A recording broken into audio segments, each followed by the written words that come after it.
ሰሞኑን ከተሰሙ መርዶች መካከል የኢቢኤስ ቴሌቪዥን መስራችና ዋና ስራ አስፈጻሚ የነበሩት የአቶ አማን ፍስሐጽዮን ዜና እረፍት አንደኛው ነው። የኒህን ታላቅ ሰው ህልፈት ተከትሎ በኢቢኤስ ቴሌቪዥን የሚተላለፈውን ኢትዮጵያን እንወቅ ወይም በእንግሊዝኛው ዲስከቨሪ ኢትዮጵያ አዘጋጅና አቅራቢ ጋዜጠኛ ዮዲት ሽፈራው በፌስቡክ ገጿ ላይ ያጋራችው መጣጥፍ ቀልቤን ሳበው። ጊዜው 2007 ዓ.ም ወርሃ ታህሳስ መገባደጃ ላይ ነው በማለት ጽሑፏን ትጀምራለች ዮዲት። በወቅቱ ኢትዮጵያ ቴሌቪዥን ማስታወቂያ ክፍል በማስታወቂያ አንባቢነት ተቀጥሬ እየሰራው ነበር። ጋዜጠኛ ሆኜ የመስራት ህልሜን በኢትዮጵያ ቴሌቪዥን ማሳካት ባለመቻሌ በጊዜው ብቸኛ የቴሌቪዥን ጣቢያ የነበረውን ኢቢኤስን ለመቀላቀል ወሰንኩ። እናም የጣቢያውን ባለቤት ስልክ አፈላልጌ ደወልኩለት ትላለች። ከዚያስ እኔ በሪኮመንዴሽን ሲገባ አላውቅም። የድሮ በሪኮመንዴሽን ስራ የመግባት እንትን ባህሉ የለም ታውቃለህ። ስለዚህ በቃ ኢቲቪም ቢሆን ኢትዮጵያ ቴሌቪዥን ተፈትነን ብለን ነው የገባ ነው እና በጣም አመነታው አይሳካም ብዬ። ግን አንድ ቀን በቃ በጣም እንትን አልኩኝና ደወልኩኝ። ስደውል አማን መኪና እየነዳ ነበር ትዝ ይለኛል። በቃ ጥግ ይዞ የልጅ ድምጽ እንደሆነ ያስታውቃል ምናምን ያማለ ስራ ጉዳይ ላወራ ብዬ ነው ስለው ቆይ ላቁም አንዴ ብሎኝ ቆሙ ነው ያወራኝ። እና ማስታወቂያ ነው ማነበው እንደዚህ በቃ ኢቢኤስ መግባት ፈልጋለሁ ስል ነይ ችግር የለውም በቃ አንድ ስም ጠርቶ እሱን ታናግሪያለሽ ይኸው ስልኩ ገብተሽ ተቀጥረሽ ትሰሪያለሽ እንደዚህ ነው ያለኝ። ግስጠይ ከኔ በፊት የሚያሉት በዚህ መንገድ ነው የገቡት። በሚገርም በጣም አንብልጠው ነው የሚገርም ነው በጣም እኔ አሁን ምንም ትሰራልኛለች ብሎ አይደለም። ምክንያቱም ፍሬሽ እንደሆንኩ አውቋል። ምንም ጋዜጠኝነትን ሰርቻለሁ ከዛ በፊት። የሚገርም ነው በቃ ከዛ ገባሁኝ። በጣም ድምጼን አፕሪሺየት አደረገ። ራሱ የተጻፉ ስክሪፕቶችን ይሰጠኝና እኔ አሁን ሌሎች ማህበራዊ ሚዲያ ላይ ያልጻፍኳቸው ነገሮች ሳውንድ ሩም አብሮኝ ይገባና እንደዚህ አንብቢ በትንሽ ቆንጆ ነው እንዲህ ፖዝ አድርጊ እንዲህ በይ ምናምን የሚለው ይሄ ሁላችንም ነው የሚያደርገን። ሁላችንም ኮች እንዲያደርገን ነበር። እውነት አማን ደግሞ የጋዜጠኝነት ባክግራውንድ ያለ ይመስለኛል። እኔ አላውቅም በእርግጥ ምክንያቱም ኮች ሲያደርገን እንደ ፕሮፌሽናል ነው እንትን አይደለም። ከዛ ትንሽ ዜና ላይ እንደሰራው እኔ ዜና የሚያሰራኝ የፕሮዳክሽን የዶክመንተሪ ይዘት ያላቸውን ለምሳሌ በዛ ሰዓት ለጌታቸው ረዳ ነበሩ ኮሚኒኬሽን ኢቢኤስ እኛ እንትን ነበር የምንባለው መታወቂያ የሚሰጠን ከኮሚኒኬሽን ሚኒስቴር መስሪያ ቤት በነበረበት ሰዓት ለጌታቸው ኮሚኒኬሽን ሚኒስቴር በነበረ ሰዓት ጌታቸው ረዳ ከዛ ነበረ ኮረስፖንደንት ተብለን እንደ ውጭ ሚዲያ ነበር ኢቢኤስ የሚታየው። የሚገርም ነው። እና በሰዓቱ የዛን ጊዜ ስንት ዓመተ ምህረት ነው ድርቅ ተከስቶ ነበር ኢትዮጵያ ውስጥ ቦረና አካባቢ ተካለ እና ቢቢሲ ምናምን ታድቦ ለውጭ ሚዲያዎች ተብሎ መግለጫ ተሰጠና እሱን መግለጫ እኔ እንደ ዶክመንተሪ ይዘት ያለው የሪፖርታጅ አይነት ነገር 17 ደቂቃ ፕሮግራም ሰራሁት። በጣም ወደደው። በጣም የመጽሐፍ ክህሎት አለሽ፣ ድምፅሽ ቆንጆ ነው፣ እንደዚህ አይነት ይዘት ያላቸውን ነገሮች ስሪ ምናምን ብሎ በጣም ኢንካሬጅ አደረገኝ። በዛ ተነሳስቼ ዲስከቨሪ ኢትዮጵያን ወደው ስለነበር ድሮ አበደን ምሰራው በቃ ወዲያው ጠይቀው እርግጠኛ ነሽ ትፈልጊያለሽ? አንቺ እኮ ከተማ ልጅ ነሽ ነው እንጂ አለኝ። ታሪክ ነው፣ ባህል ነው፣ ሃይማኖት ነው። ተሳሳችና አብሬን ታሰድቢያለሽ፣ ታበላሻለሽ የሚል ስጋት አልገባው። ግን ስራው ሃርድሺፑን ነው የነገረኝ እና እሱ ትችያለሽ ወይ ፀሐዩን ትችያለሽ፣ ይሄ ቁሩን ትችያለሽ፣ ይሄ ቀላል ስራ አይደለም ምናምን አለኝ። አማን በቃ እኔ በጣም ፈልጋለሁ እችላለሁ ግድ የለም ስለው የቆመ መኪና ነበር ጋራዥ። ቶሎ በሉ እንደዚህ ነው ቶሎ በል አንዱን ሊጠርጡት አለቃ ነገር ነው ቶሎ በል መኪና አዘጋጁላት ጋራዥ አስገቡት የራሷ ነው ያለባበስ እንትን ታምጣ ምናምን። በጣም ተነገጥኩኝ እኔ ታቢር ነው በእውነት። እና ይሄ እኔ ታሪክ ብቻ አይደለም ብዙ ፕሮግራም የጀመሩ ልጆች በዚህ አይነት መንገድ ነው ኢቢኤስ ፕሮዳክሽን ክፍል እሱ ሊድ የሚያደርገን ማለት ነው። ያው እኛ እሱ የሚመራን አሉ፣ ባለቤቱ ማክዳ የምትመራው ቡድን አለ እና እኛ ቀደም ያልነው በሱ ነው የምንመራው፣ እሱ ነው ማኔጅ የሚያደርገን እና እንደዛ ነበረ። እና ዲስከቨሪ ኢትዮጵያን ስል ቁጭ ብሎ ስክሪፕትን የማረን በቃ እንደ አገላለጾች ምንም በጣም እግር በእግር ይከታተል ነበር እና በቃ በፓሽን በጣም ደስ ብሎኝ እኔም እንግዲህ ትንሽ ሰራው ከተባለ የእሱ እንትን ነው ኮቺንግ ነው በደንብ እንትን ያለኝ። ወዲጆ በነፃነት አሲስታንት ተቀጥሮልኝ የግል ካሜራማን የግል ኤዲተር የኔ ካሜራማኖችና ኤዲተሮች ሌላ ሰው አይሰሩ። በእውነት ነው የምልህ። ስራውን በትራንስሌሽን ነበር የሚሰራው፣ ሰብታይትል ነበረው ለምን ለውጭው እንትን የሚባል እኔ አሁን ለመጀመሪያ ጊዜ ጨበራ ነው የሄድኩት። ጨበራ ሳይሆን በፊትና ጨበራ ሲሄድ የተላለፈ ጊዜ በጣም ብዙ ሰዎች ዲያስፖራ ይደውላል። ኢቢኤስ ደጋግሞ ነው ፕሮግራም የሚያሳየውና የት አካባቢ ነው ይሄ? በቃ ኢቢኤስ ለጨበራ ትልቅ ኮንትሪቢዩት አድርጓል በእኔ ፕሮግራም። ለረጅም ሰዓት ፕሮግራሙ ተላልፎ ከአመት ከምናምን በኋላ ሁሉ አንዳንድ ቀን የተላለፍ ስለነበር ይደወላል በጣም እና ማም ፕራውድ ያደርጋል። ዩዲት ያ ማር የበላሽበት ሀገር ፓርኩ የት ነበረ አሳያቸው ምናምን በጣም ፕራውድ ያደርጋል። እና ስለዛ መንገዱ ራሱ ያኔ ኮንታ ወደ ጨበራ መግቢያው ከባድ ስለነበረ መንገዱን እንሰራላቸው ብሎኛል። ቃላማን ታምናለህ? የሚገርም ነው። አዎ እንደዚህ ሰው ከወደደው እናንተ የተሰቃያችሁበት መንገድ ቱሪስት መሰቃየት የለበትም መንገዱን እንሰራላቸው ብሎኛል። ቃል የሚገርም ነው። ሀውዜን እኔ ገራልታ ተራሮችን ስሰራ ሀውዜን ላይ ምን አለ ለቱሪስት የሚሆን ሲለኝ በቃ ዝም ብሎ ተራ ሻይ ቡና መንገድ ላይ የሚሸጡን እንደዚህ ነው የተስተናገርነው ስለው ለምን ትንሽ እንደ እንትን ነገር ሻይ ቡና ለቱሪስት የሚመጥን አይነት ስታንዳርዱ የጠበቀ ትንሽ ነገር ለምን አንሰራላቸው?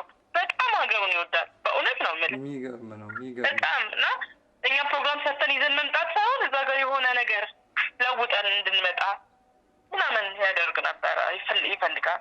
ገባህ? እንደዚህ አይነት ፍላጎት ነበር። ነው የሚሄደው እኔ እቅድ አስገብቼ ሪጀክት የሚያደርግብህ አምነሽበታል፣ ብዙ የሚታይ ነገር አለው፣ አመቺ ነው ለቱሪስት ምናምን ይላል። ከዛ በደንብ ያይና ይሄ በቃ ስሩት ይላል። ግን እንትን አይመስልም ነበር። አሁን ብዙ ሰው የሚያውቀው አማን ኢትዮጵያ ውስጥ ያለ ብዙ ኢትዮጵያ ውስጥ የሚቆይ አይመስልም ነበረ እና ግን አሁን ደግሞ ስትነግሪኝ አንቺ ብዙ ጊዜ እዚህም ከስታፉ ጋር ያሳልፍ ነበረ ማለት ነው። እንዴ አማን ይሄንን 6-7 አመት ልበልክ እዚህ ናቸው ቶታሊ። ያ የድሮ ታሪክ ነው። ድሮ እኛ 40-50 እኔ ገብቼ ትንሽ እንደቆየው ነው 40-50 በነበረበት ጊዜ ቶሎ የመመላለስ እዚህ ናቸው። ግን ቶሎ የመመላለስ ነገር አላቸው። በተረፈ ግን ይህን ኦልሞስት 7 አመት ምናምን 8 አመት አሁን ለምሳሌ የዊኬንድ ሾዎች እድሜያቸው ስንት ነው? 7 አመት 8 አመት ይሆናቸዋል አይደል? ቅዳሜና እሑድ ከዛ ጊዜ ጀምሮ ሁለቱም ባልና ሚስት በወይዘሮ ማክዳ እነዛን ሾዎች የምትመራው እሷም እዚህ ነው፣ አማንም እዚህ ነው። እግራችን ስር ነው። አማን ታሞ ሆስፒታል መመላለስ ከጀመረበት ጊዜ አንስቶ እና እግር በእግር ነው። እነሱ ያላዩትን ነገር እነሱ እንትን ያላሉትን ነገር አንሰራም። የሚገርም ነው። የሚገርም ሰብዕና የነበረው ሰው። ሌላው አማን የሚነገርለት እንደ ስታፍ ደግሞ ላይክ አሁን እኛ በፊት እንደዚህ ስታፉ ሳይበዛ በፊት አሁንም አላቸው። ግን ያኔ እኛ በጣም ቀደም የምንለው እንግዲህ ጥሩ ሚሞሪ አለን የምንለው በጣም ሼር በቃ ትርፍን ለሰራተኞች ማካፈል ከትርፋችን ላይ በልተን እኛም ብለን እናንተን ብሉ፣ እኛ እንጠቀመን እናንተን ተጠቀሙ ብሎ ልዩ ጥቅም በቃ የምናገኝበትን መንገድ ያመቻቹልን ነበረ።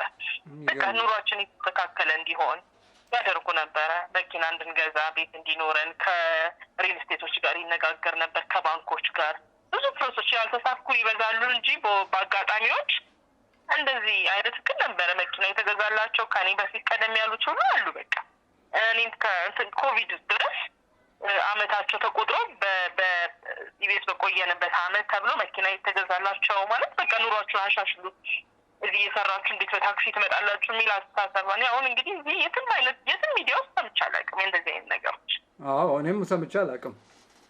ይሄ አሁን እንትን ሊባል ሊችል ይችላል እንደው ማጋነን፣ ግን በቃ ይሄ ነው የኢቢኤስ ላይፍ። እኛ በፊት የነበረ አሁን ከድሮቹ ስታፎች እኔ እና በጣም ጥቂት ሰዎች ነው የቀረ ነው። ብዙ በአዲስ ሰው ተተክቷል እና ይሄን እኛ ነን የምናውቀው። እውነቴን ነው። የሚገርም ነው። የሆነ ጊዜ ምን አለ መሰለህ በጣም ማረሳው ማለት ነው። ምናልባት ይሄን በጽሁፍ አስቀምጫለሁ ልክልሃለሁ። እኔ ገብቼ ሊያውም ብዙ አልቆየም 2 አመት ምናምን ይላል። ኢቢኤስ ያኔ ያንግ ነው በቃ ስታፉ በጣም ፍንዳታ የምትለው ካሜራማኑ ተመሳሳይ እድሜ ላይ ያለ 30 አመት ያልሞላው ይበዛል። እኔ ፍሬሽ ነኝ እና 2 አመት ይሆነኛል ገብቼ እና ማን የሆነ ሀሳብ ሲመጣለት ሌሊትም ከሆነ ይደውላል። አችሎ የሆነ ኢሞሽናል የሚሆነው ፓርት አለው እና ደወለልኝ። እሑድ ቀን ነው እና ደወለልኝ። ፀጉር ቤት ነኝ ትዝ ይለኛል። ይሁት አንተ ሀሳብ መጣልኝ አለ። ምንድን ነው ምናምን ስለው እናንተ በጣም ያንግ ናችሁ፣ 2-3 ታክሲ ፀሐይ እንትን ብሏችሁ ነው ቢሮ የምትደርሱት እና ለምን እንደ ተመሳሳይ እድሜ ላይ ያላችሁ ሰዎች ሲሆናችሁ ተግባባላችሁ እና ቢሮ አካባቢ እንደ አፓርትመንት አይነት ነገር አንድ ቢልዲንግ ተሰርቶ አንዳንድ ትንሽ ሩም ይደረግላቸዋል፣ ፈርኒሽ ይደረግላቸዋል። ቲቪ ሩም እና ግን ምግብ የምታበስሉበትን ሼር አድርጋችሁ አንድ አካባቢ ላይ እዚሁ ትኖራላችሁ፣ እዚሁ ትሰራላችሁ። የሚገርም እኔ በጣም ደነገጥኩኝና በጣም ጥሩ አልኩት። ግን እኔ የዛን ቀን ቀደም ብዬ ነው ያገባሁት እና ለአገባ እየተዘጋጀሁ ነበር። እሺ አልኩትና ሄጄ አለቃ ለሆነ ሰው ኧረ እኔ እሺ አልኩኝ። ግን እኔ የለሁበትም እንዳይከስር ለእኔ የሚሆን እንዳይሰራ፣ ምክንያቱም እሺ አግብቼ ልወጣ ነው፣ አንድ ክፍል ቤት አልኖርም እና ለእኔ አይነት ስታተስ አይሆንም። ከዛ ሌሎችም ሲነገራቸው በቃ ወጣቱ ስለሆነ እንዴ ቀን ያየሁትን ፊት ማታ ላይ ሆኖ እንደ ኧረ እንኖርም አብረን ምናምን ተባብለን በራሳችን የልጅነት ነገር ማለት ነው። በስመ አብ ግን የሚገርም አይዲያ እኮ ነው። የሚገርም አይዲያ ነው። ግን ማነው ይሄ አሁን እንግዲህ አሁን አወራችሁ ሊባል ይችላል። እውነት ነው። አማንን አላመሰገንነውም። ምናልባት እኔ በተለይ በቃ እድል አላገኘውም። አንደኛ እኔ እንደዚህ አይ ቲንክ ሆነ ሶሻል ሚዲያ ላይ የተጻፈ ነገር አነባለሁ እንጂ እኔ አልጽፍም። ቢሮም ቢሆን በቃ ብዙ ጥሩ የሚናገሩ ስላሉ እነሱ ሊናገሩ ይችላል ብለን ነው የዛሬ 2 ዓመት አሞ አገግሞ መጥቶ ዌልካም ብለን ነው ነበር እና የዛን ጊዜ ብዙ ሰው ሀሳቡን ገልጿል። አሁን የሚቆጨኝ እኔ አማንን በጣም ስለማውቀው በቃ ፊት ለፊቱ ቆሜ ስለሱ ስላልመሰከርኩ ይቆጨኛል። ምክንያቱም እነዚህ ነገሮች እስካሁን ገዝተውኛል። ገባክ? አንድ መስሪያ ቤት ስትሰራ እኮ የሚከፋ ቀንም ይኖራል። ያው ፐርፌክት ነው አትልም፣ ግን እነዚህ ነገሮች ይገዙሃል። ያኔ በደግ ጊዜ ያለፍካቸው እንደ ቤተሰብ ተሳስበ ያለፍካቸው ነገሮች እኔ ዛሬ እንደመጣ ሰው አክት ላደርግ አልችልም። ገባክ? ለዛ ለመቆየቴም ቢከፋኝም ችዬ ለመኖሬም እነዛ ነገሮች አስተዋጽኦ አላቸው። የሚገርም ነው ኤዲት እና አማን ሀገሩን የሚወድ አሁን ለምሳሌ ሰሞኑን አዲስ ትዝ ካለ ሰሞኑን አዲስ ኤደን ብርሃን የምትሰራቸው ፕሮግራሞች ሰሞኑን አዲስ ከሆነ ጊዜ በኋላ ወደ ሴሳሩ አመዝኖ ነበር። ከተማ ላይ ለምሳሌ ከኃይሌ ገብረስላሴ ጋር ይሄ ከተማን ማጽዳትና በመንገድ ዳር ላይ መጸዳጃ ቤቶችን መስራት ይሄ የአማን ሀሳብ ነው። 4 ኪሎ አካባቢ ሰርቷል ቀድሞ። የሚገርም ነው። ከከተማ አስተዳደሩን ጠይቃ ቃል ያው እንትን ኢግኖር የተደረገበት ጊዜ ይኖራል። የዛን ጊዜ እንግዲህ ከ7 ዓመት ምናምን በፊት ማለት ነው። ግን አማን እንደዚህ መንገድ ዳር መጸዳጃ ቤት ቢኖር ከተማ ንጹህ ይሆናል፣ ይሄ ዳሩ ቢጸዳ ምን ቢል ምናምን የሚል ሀሳብ በቃ አማን አንድ ፕሮግራም ሲያስብ ገንዘቡን ብቻ አስቦ አያውቅም፣ ገቢውን ብቻ አስቦ አያውቅም። ምን ለሀገር ለዚህ አካባቢ ሰው ለሀገር ምን ይጠቅማል፣ ምን የዘላቂ ነገር ይዞ ይመጣል የሚል ያ የገርጂን አስፋልት በጭቅጭቃ በሱ ኃይል ነው የተሰራው። እዛ ኢቢኤስ ዩኒቲ አካባቢ በነበርንበት ሰዓት በቃ በጣም ጎበዝ። አሁን እንኳን የዛሬ ዓመት ነቀን እዚህ እንትን ሲገባን ሜታ ጋር ሲገባ ያ ብዙ ድርጅቶች አሉ። በጣም ብዙ ድርጅቶች በዛ ጋር ሲገባ በጣም ትልልቅ ካምፓኒዎች ያን መንገድ አይቼው አላውቅም። አሁን ስንገባ ጥርጊያ መንገዱ ለመኪኖች ከባድ ነው። ኢቢኤስ ልጆች በብዙዎቹ አሁን ውስጦቹ ምናምን መኪና ይዘው ይመጣሉ። እንግዳ በጣም ይመጣል። የእሱ መኪኖች የቢሮ መኪኖችን በስተዋል። አስፋልት ነው ያነጠፈው። ያ ሁሉ ድርጅት ግን ያ ሁሉ ሰራተኛ የያዙ ትልልቅ ድርጅቶች ይሄን አላሰቡም። ኢሚዲየትሊ እንደገባ አስፋልት ነው ያነጠፈው። ታምናለህ? እንደዚህ ነው። የሚገርም ሰው ነው። ይሄ ትንሽ ነገር ይመስላል አይደለ? ማለት ገንዘቡን ብቻ አስቦ አያውቅም አማን። እውነት ለመናገር በእውነት ትንሽ ቢቆይልን ትልቅ ስራ ይሰራ ነበረ። ያው መቼስ ምን ማድረግ እንችላለን?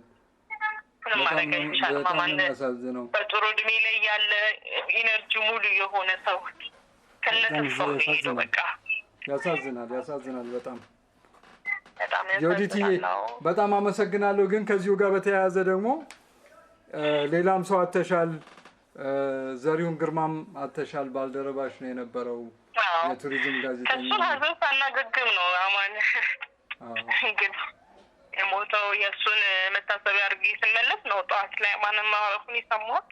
ከባድ ነው። በጣም ያሳዝናል። የዲቲዬ መጽናናቱን ፈጣሪ ይስጥሽ። አሜን።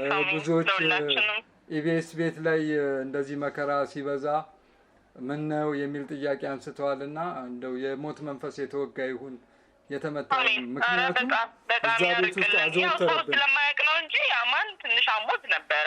አሁን የቅርብ የሆነ ነገር አይደለም። አይ እኛ እናውቃለንና ዩቲዩብ እግዚአብሔር ይባርክሽ። በቃ ይሄኛውን ዩቲዩብ ላይም ቲክቶክ ላይም እለቀዋለሁኝ። ተባረኪልኝ፣ እደውልልሻለሁ። አሜን። ቴንክ ዩ። ተባረኪ።